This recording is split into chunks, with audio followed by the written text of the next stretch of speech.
呼ばれないいろいろ生き物の神々、土の神、地ばくれの神、皆さんにそのといっぱい送ります。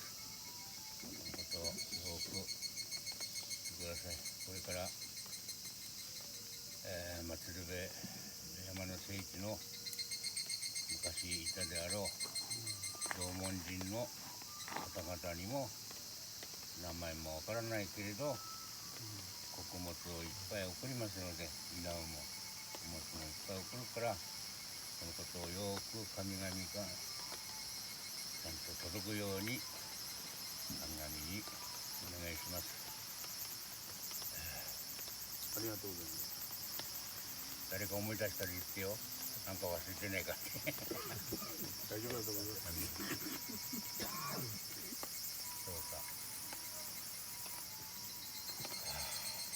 神からも、稲の神からも、もし忘れてる神々あったら、アイヌの発動は年なんで、ちょっと頭がボケてるんで、ご勘弁願います。よろしくお願いします。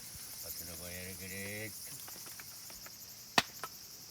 パテノボやりけれっていうのは、どうもありがとうっていう意味。ありがとうございます。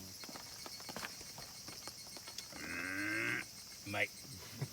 これね、皆さんでね、少しずつこう口につける真似でもいいからやってください。では皆さんでおみきを送ったことになるから。